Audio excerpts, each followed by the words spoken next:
اینجا آره در یک چکردنی بسخاله میچرانم.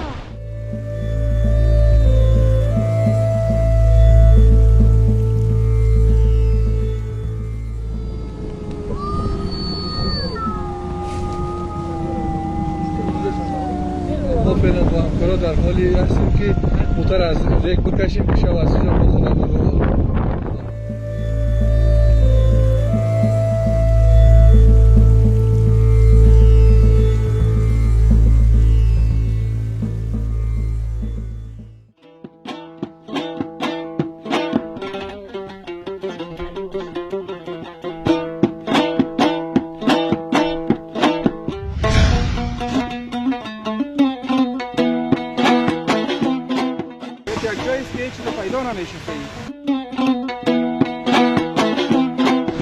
غریبۍ چونګړه به ورته ووایي. نو زکي جان هغه مده کړو، بس هغه څه هم ناوخته هم شو.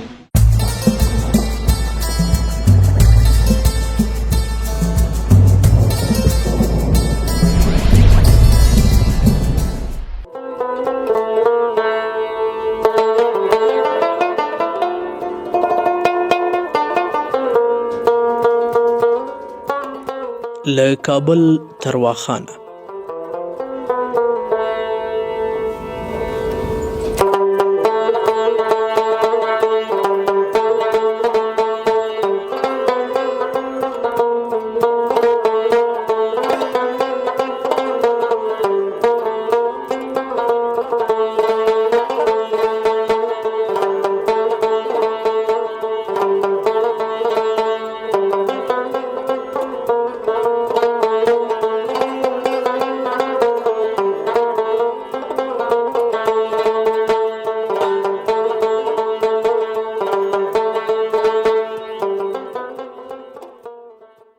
له څو ساعته مزل وروسته سالنګ ته ورسېدو.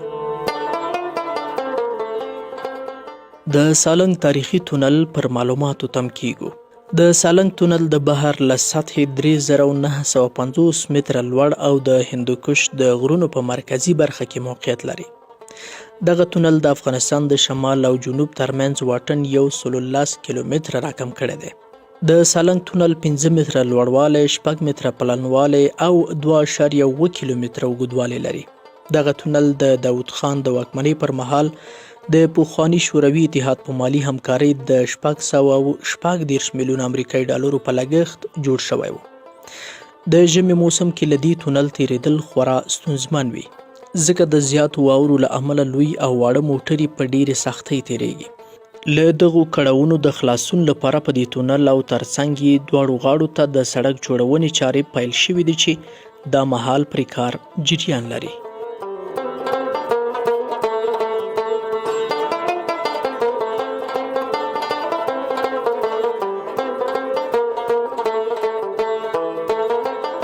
انشاءالله فکر کنم که دمی پیش از زمستان آمدن زمستان دمی ساحه تونل و گایلری 15 و 16 الحمدلله ما مطمئن هستم که تکمیل خواهد شد و بعدا د ساحاتی که گرمسیر هستند در طرف دوشی و طرف جبل سراج دمی مرور وقت زمستان انشاءالله کار هم جریان خواهد داشت.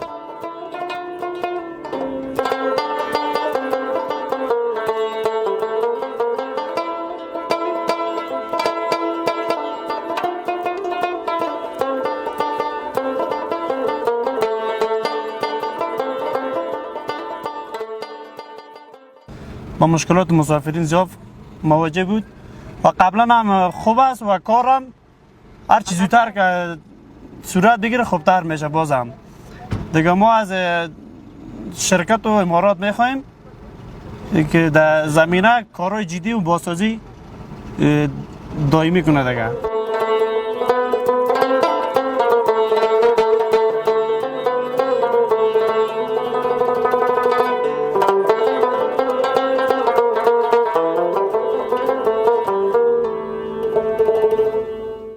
یعنی اولین موټر زمونږ و چې د یو اوږد سفر د تونل نه راووتو نو خدای شته دی ډېر سخت زړه سړي پکې تنګېږي او بل خبره دا وه چې هغه ولې دومره سلو راغلو یعنې موږ تونل څومره وه تقریبا نیمایي که تر اوسه پورې 25 دقیقو کې راورسېدو هغه هم ځکه چې له موږ نه مخکې یو غټ موټر و چایندار هغه د دغه سړک جوړوي هغه چایندار و هغه ډېر سلو ده موږ هم موږ عادت نه یو زموږ زړونه ترې او یو خو دغه انتظار سړی داسې کوي چې ډېر زیات خراب وي چې هلته انتظار یې نو موږ تقریبا داسې وه چې 4 ساعته د تولن له اخوا ته انتظار وکړو تر څو پورې دغه لاره خلاصه شي.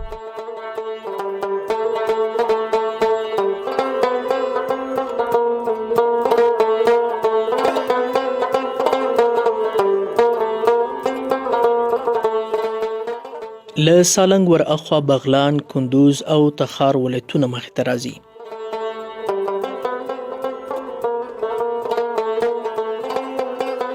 موږ هم له یو څه دمې وروسته د بدخشان ولایت لارې ته ورسیخ شو.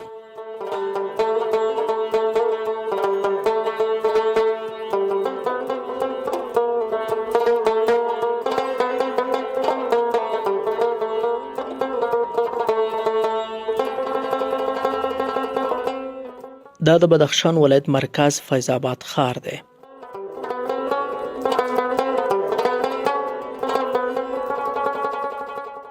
پر دغه مسیر وردوج، زیباک او اشکاشم ته غځېدلې لار په ځینو ځایونو کې خامه او په ځینو ځایونو کې بیا سره قیر شوی دی. بیننده عزیز سلام، امیدوار هستم که شما جور و صحتمند باشین. ما آمدیم به ولایت زیبای بدخشان و امروز پلان گرفتیم که بریم طرف واخان. دیگه حال در راستیم و یک جایی رسیدیم که یک منظره خوبش داره. محبوبی صاحبم رفته بود به تصویر گرفتن. دا د بدخشان ولایت د وردوج ابشار دی، چیرته چې ګڼ سیلانیان د لمبا وهلو لپاره له لرو لرو ځایونو ورسي. وعلیکم السلام. چی هست؟ شفیق الله. شفیق الله از کجا آمدی؟ از همه کره پایین. چی میکنی اینجا؟ آمدم در یک چکرزنی بسخاله میچرانم. او بازی کردی یا نه؟ او بازی کردی یا بازی؟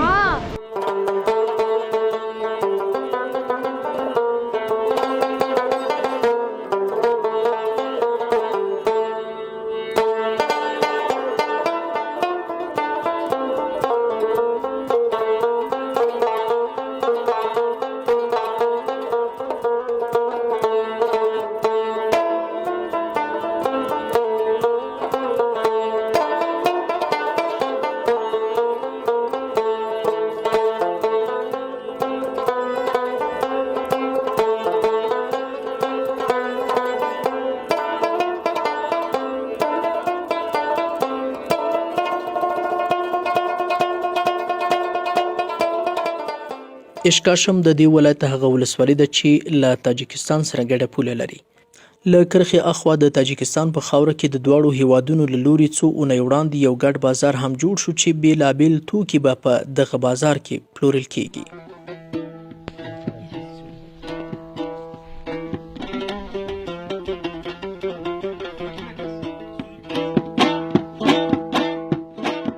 دا واخان ته غځېدلې لار ده.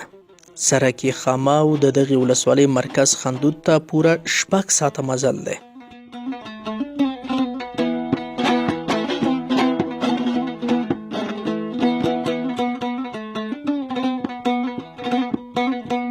د واخان سوداګریز اهمیت په څه کې دی؟ د اقتصادي برخې کارپوهانو له نظره واخان نه یوازې د چین او افغانستان بلکې د جنوبي او منځنۍ اسیا هیوادونو لپاره هم خورا زیات اقتصادي اهمیت لري.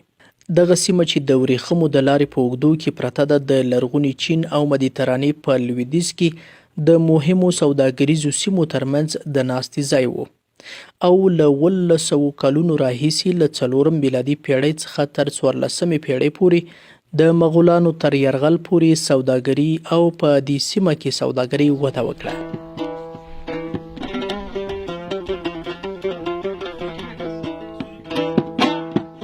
پامیر ته پر غځېدلې لار یوازې د هغو موټرو تګ ممکن ده چې لوړ وي او کومک ولري، پرته له دې د وړو موټرو حال لکه داسې.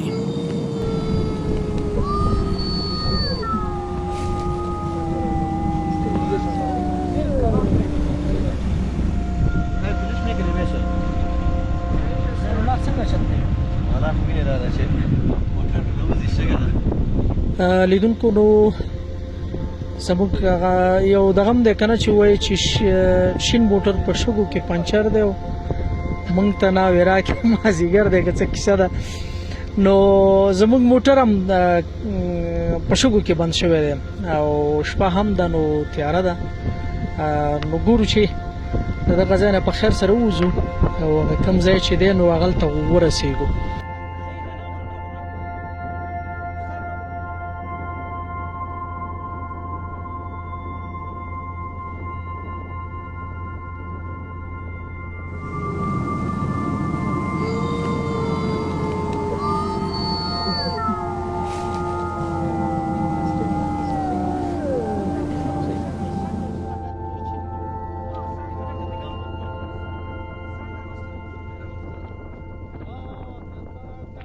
موږ د شپې په دې تورتم کې د لارې د خرابوالي له امله په دې ونه توانېدو چې د پامیر هسکو غرونو ته ځان ورسوو.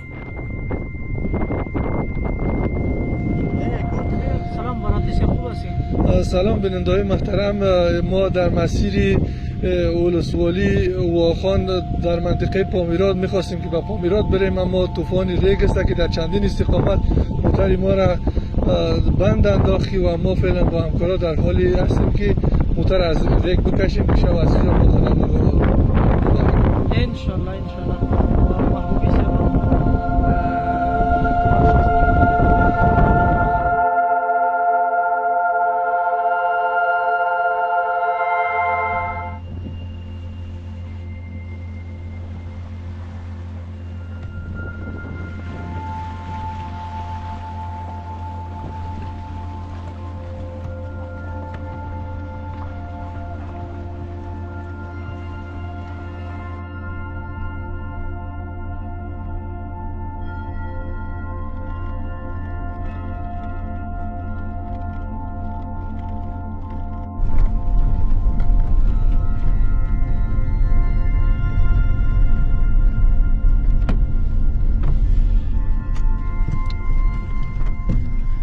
لیدونکو نو باران هم شروع شو او د دې ترڅنګ نو موږ یو ځنګل ته ننوتي وو نو ګورو چې له دغه ځنګل نه څومره وخت وځو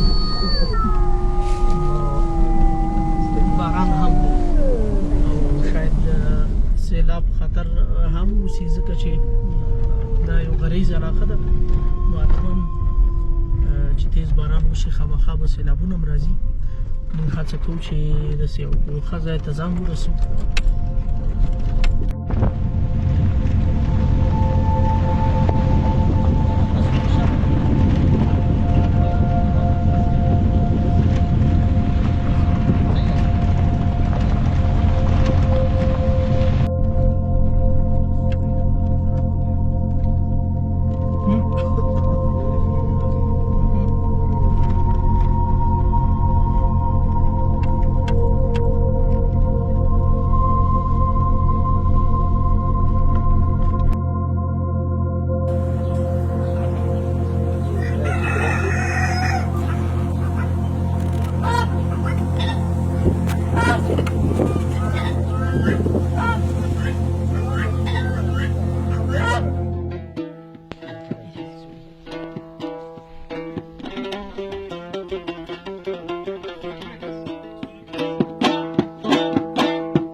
سلامونه خره خلاص هله د چروغ جوړ به اوسئ لکه څنګه چې تاسې بیګا زموږ مزل ولیده او کوم ځای نه ولاړو او بیا موټر هم په شګو کې بند شو نو هڅه مو وکړه چې د شپې هغه د ناستې او د کوم ځای کې چې موږ شپه تېره کړه هغې ویډیو مو وکړو خو بیا هم ونه توانېدو نو اوس راغلي وو دلته او سهار دی سهار نه بلکې 10 بجې به وي نو زکي ستانکزی هم لاړ دی او هغلته دیګ چمتووالی نیسي. زه او محبوبي صاحب دلته په یو غریبانه خیمه کې ناست یو نو محبوبي صاحب بیګا څه وضعیت و؟ سلامونه جوړ په خیر. والا بیګا خو هغه ده شګو کې بند پاتې شو. هغه وایي که نه شګو کې بند پاتې شو. موږ اوله کې عادي نیولی موږ ځکه یو عادي مسله به وي. نو وروسته چې څومره هغه شګه هغه ډېر مشهوره شګه ده اوس موږ خبر نه وو دلته چې راغلو. نو دغه د سیمې خلک چې کوم ورته به اړتیا درلوده دوی ویلې دلته د ریګ سر په نوم باندې نوم یې ورکړی چې یعنې دلته چې کله موټر بند شي نو ډېر په ستونزه باندې دا چې شپه وه نو موږ هم ډېرو ستونزو سره مخ وو او ډېر وخت پکې وځنډېدو. لارې رښتیا هم یو څه نه چې ډېرې زیاتې ستونزمنې دي ځکه دغه واړه موټر خو پکې نشي تللی پرته له هغې چې کومکداره وي او یا لږ جګي دغه موټر بیا کولی شي چې پامیر ته لاړ شي مګر دغه واړه موټر هېڅ نه شي کولی ځکه هغه تر سرحده پورې چې ځیم نو ډېر زیاتو ستونزو سره مخ کېږي. نو زکي ستانکزی هم راغی نو هغه ته به هم دغه ستانکزی صاحب بخیر آمدی. رازمان صاحب جور تازه تکره بخیر باشی. چی آمادگی داری بخیر با چاشت؟ الله رازمان صاحب یک دونه این شوق دیدی دیگه مرغ پیدا کردیم موترت بند ماند دیگه مرغ پیدا کردیم اینا براتون فامیل رو خودش میکنم بخیر. از کجا دوزی کردی؟ میشه والا اگه کس دوزی کرده بتونه غیر مجبور بخری پیسه بدی سرش. اینجا خو مرغای زمین چیز زیاد است قریه کې او لیدونکو تاسو چې زمونږ جامې ګورئ که نه لکه هغه جامې چې بېګا کومې موږ اغوستې وې نو هغه ویې مستلې ځکه چې داسې وي چې بیخي پکې هغه د دغه خبره نو هغه ویډیو کې ویډیو شته که نه ویډیو کې به خامخا تاسو ووینئ چې نو غیر لږ چې موږ بند پاتې وو جدا لږ چې موږ بند پاتې وو نو تاسو به هغه طوفان هم وګورئ چې څنګه طوفان و او څنګه د شګې څنګه بادوي نو وضعیت ډېر خرابه وه او بله خبره خو دا وه چې لږ باران ورېده موږ داسې یو ځای کې هغه موټر داسې ځای کې بند و چې دغه کوم ځای کې چې سیلاب راځي لږ رزق کښته کېږي لږ دریځ که نو هغه ځای کې موږ هم د دې له ډاره چې والا سیلاب ګیر هم نه کړي یا هم د شګې وګرځو او نابلده وو په سیمه کې ګر چې د سیمې خلکو ویلې وایي که تاسې دغه شګې څخه هغې ته اوښتی نو بل کلی وه بلکل نو بند پاتې شو نو بس قسمت به نه و.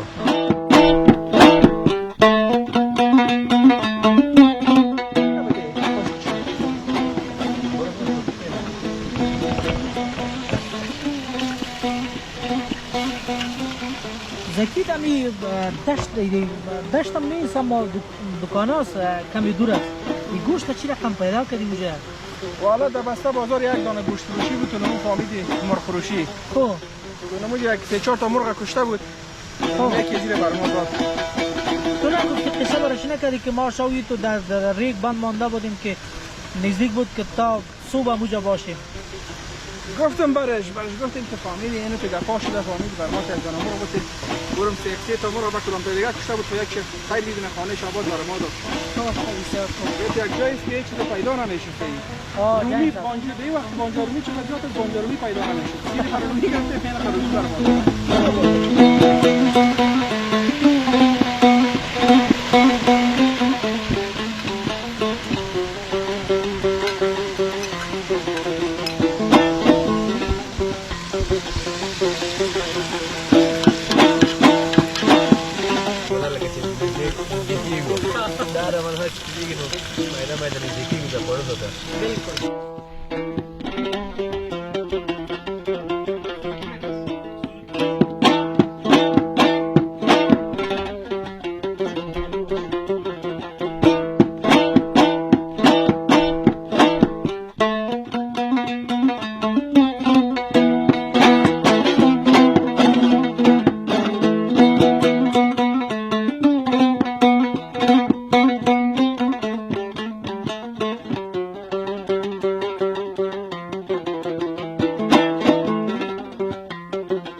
خالدونکو نو تاسې زموږ غریبۍ جونګړه به ورته ووایو نو زکي جان هغه ماده کړو بس هغه څه هم ناوخته هم شو لږ وخت یې ونیو بیا هم پاخه شو نو دا وه زموږ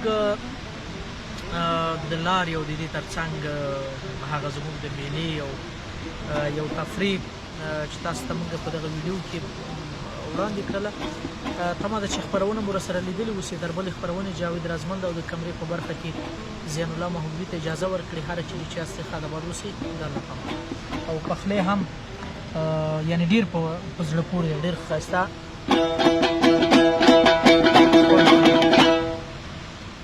پژواک خبری آژانس د پیښو ریښتینې هنداره